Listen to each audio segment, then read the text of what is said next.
Hai semuanya. Assalamualaikum warahmatullahi wabarakatuh. Apa kabar? Semoga sehat selalu ya. Teman-teman, kalian pernah merhatiin gak sih kalau hewan dan tumbuhan di dunia ini tersebar? Kayak misalnya di Indonesia mau lihat panda aja cuma ada di Taman Safari, hasil impor dari Cina. Atau kenapa komodo cuma ada di Pulau Komodo? Nah, persebaran itu dikarenakan adanya biodiversity atau biodiversitas, yaitu keanekaragaman organisme di bumi. Biasa juga disebut keanekaragaman hayati. Dalam persebarannya, flora dan fauna khususnya di darat tercakup dalam sebuah sistem yang disebut dengan bioma. Apa sih bioma itu? Bioma adalah bagian dari biosfer yang merupakan bentang lahan yang mempunyai karakteristik yang khas berdasarkan keadaan iklim dan didominasi oleh flora dan fauna tertentu. Secara umum, bioma di permukaan bumi dibedakan menjadi hutan hujan tropis, padang rumput, gurun, hutan gugur, tundra, dan taiga. Tapi, pada kesempatan kali ini, kita hanya akan membahas 3 bioma saja, yaitu padang rumput, tundra, dan gurun. Padang rumput dirangkum dari Yusman Hestianto dan Ruth Brocklehurst. Padang rumput adalah daerah terbuka yang banyak ditumbuhi rumput dan sedikit pohon, yang terbentang dari daerah tropis hingga subtropis, yang curah hujannya tidak cukup untuk disebut hutan. Ciri-ciri padang rumput: curah hujan rendah dan penguapan tinggi.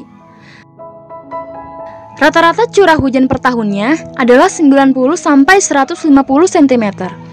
Rendahnya curah hujan ini menyebabkan tumbuh-tumbuhan sulit menyerap air. Tingginya temperatur di padang rumput menyebabkan evaporasi cepat terjadi, sehingga kelembaban tanah pun menjadi semakin rendah, membuatnya semakin kering, hingga terkadang terjadi kekeringan parah. Berada di lahan datar atau sedikit berbukit kecil. Pada padang rumput terhampar berbagai spesies rumput dan beberapa pohon tertentu. Setidaknya ada 4.500 spesies rumput seperti rumput pampas, Cyanocloa, dan rumput bluestem. Sementara pepohonan yang menyelimuti padang rumput ini antara lain akasia, eukaliptus, dan baobab. Fauna didominasi oleh herbivora dan karnivora. Padang rumput didominasi oleh mamalia. Karena banyaknya rerumputan, hewan-hewan pemakan rumput berdatangan menghampiri sumber makanannya, seperti gajah, jerapah, zebra, dan kerbau. Dan tentu saja, di mana ada mangsa, di sana ada pemangsa. Hewan seperti macan tutul dan singa juga bisa dijumpai di padang rumput. Jenis padang rumput. Padang rumput dapat dibagi menjadi 2, yaitu sabana dan stepa. Cara mudah untuk membedakan kedua bioma ini adalah kita harus ingat bahwa sabana berada di iklim tropis dengan vegetasi yang terdiri atas rerumputan yang diselingi oleh pohon-pohon. Sementara itu, stepa berada di iklim sedang atau subtropis dengan vegetasi hanya rerumputan saja tanpa diselingi oleh pepohonan. Bioma sabana dapat dijumpai antara lain di Meksiko, Brazil, Australia, Indonesia, Kenya, dan Tanzania. Bioma stepa dapat dijumpai terutama di sabuk stepa Eurasia. Selain itu, juga terdapat di Amerika Serikat, Brazil, Chili, dan Australia. Tundra. Tundra berasal dari kata berbahasa Finlandia, yaitu tunturia, yang berarti dataran tanpa pohon. Tundra hanya didapati di sekitar kutub utara dan sebagian kutub selatan, juga puncak pegunungan yang tinggi.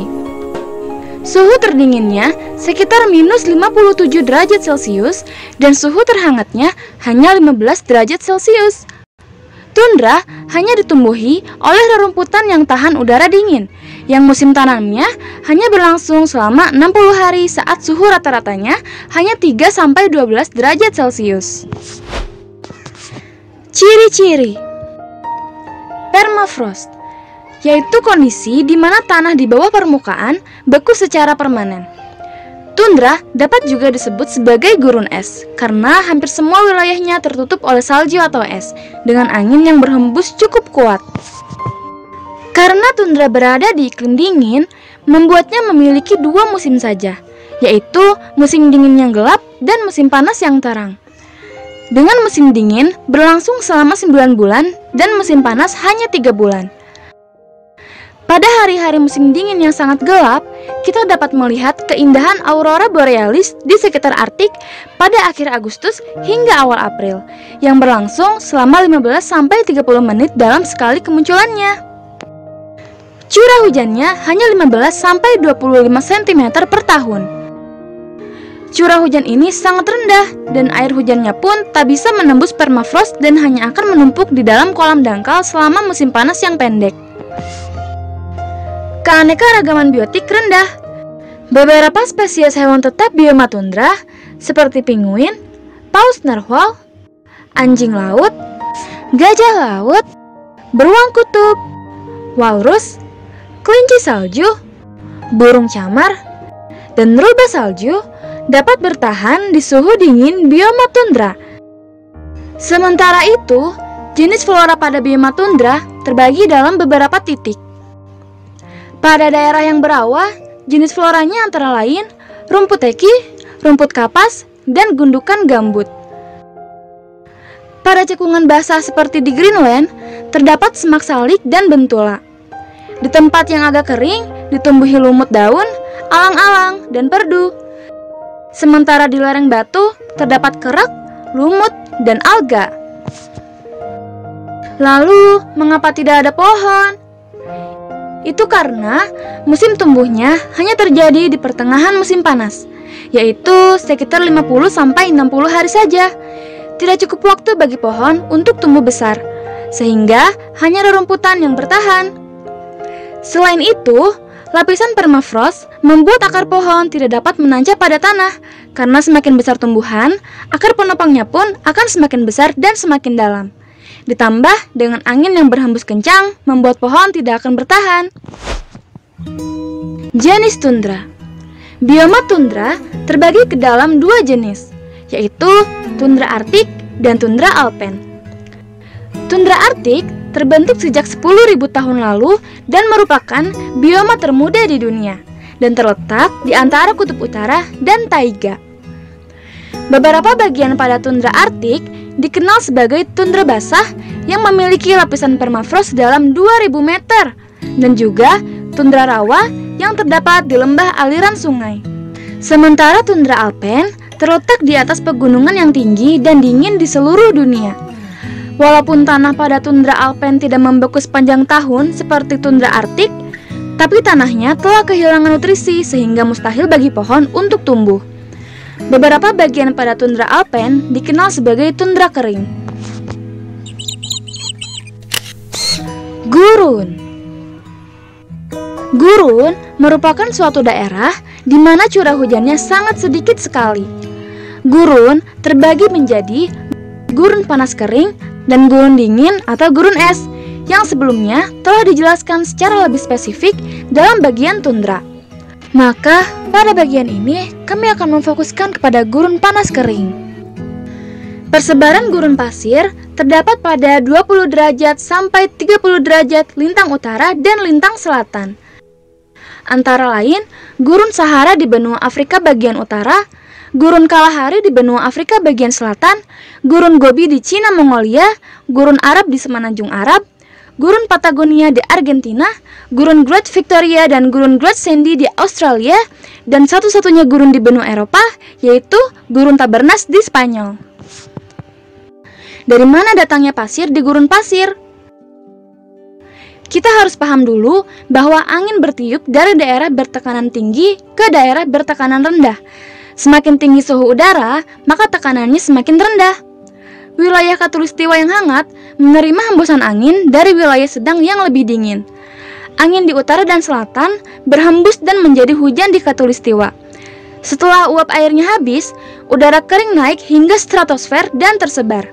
sebagian menuju utara dan sebagian menuju selatan, hingga akhirnya membawa udara panas dan kering ke wilayah sekitar ekuator dan membentuk gurun pasir. Ciri-ciri: curah hujan sangat rendah. Rata-rata curah hujannya kurang dari 25 cm per tahun. Berdasarkan curah hujannya, gurun terbagi menjadi 3, yaitu gurun sangat kering, yang hampir sepanjang tahun tidak ada hujan. Contohnya, gurun Atacama di Chili. Gurun kering, curah hujannya kurang dari 25 cm per tahun. Contohnya, gurun Thar di India. Dan gurun setengah kering, curah hujannya antara 25 sampai 50 cm per tahun. Contohnya, gurun Oregon Timur di Amerika Serikat. Intensitas panas matahari tinggi, membuat tanahnya sangat tandus dan tidak dapat menyimpan air. Suhu pada siang hari mencapai 60 derajat Celcius dan pada malam hari mencapai 0 derajat Celcius. Kenapa gurun pasir sangat panas saat siang dan sangat dingin saat malam? Perubahan suhu yang ekstrim ini terjadi karena pasir tidak memiliki air tanah dan kelembabannya sangat rendah. Bahkan ada yang kelembabannya sama sekali 0, sehingga tidak dapat menyimpan panas di dalam tanah. Karena itulah pasir menyerap panas dan radiasi matahari lalu menguapkannya lagi ke udara, menyebabkan suhu menjadi sangat tinggi karena terpapar panas dari atas dan juga dari bawah. Namun, saat malam hari, setelah pasir melepaskan panasnya ke udara, tidak ada matahari untuk memanaskan kembali, dan tidak adanya cadangan panas dari air tanah yang akhirnya membuat pasir dan udara menjadi jauh lebih dingin dari sebelumnya. Flora dan fauna yang khas. Jenis flora pada gurun pasir adalah yang dapat beradaptasi dengan lingkungan yang kering atau bersifat xerofit, seperti kaktus, pohon kurma, dan zaitun. Sementara fauna yang dapat bertahan di gurun adalah yang bisa bertahan dengan hanya sedikit air atau juga yang dapat menyimpan air pada tubuhnya, seperti unta, burung unta, oryx, dan burung herring, serta hewan-hewan kecil seperti meerkat, fennec, jerboa, dan ular. Itulah penjelasan mengenai bioma padang rumput, tundra, dan gurun. Kita harus senantiasa menjaga lingkungan agar alam tetap lestari dan menjadi rumah bagi flora dan fauna di bumi. Semoga apa yang kami sampaikan dapat menjadi manfaat bagi teman-teman semua. Mohon maaf bila ada kekurangan. Terima kasih. Wassalamualaikum warahmatullahi wabarakatuh.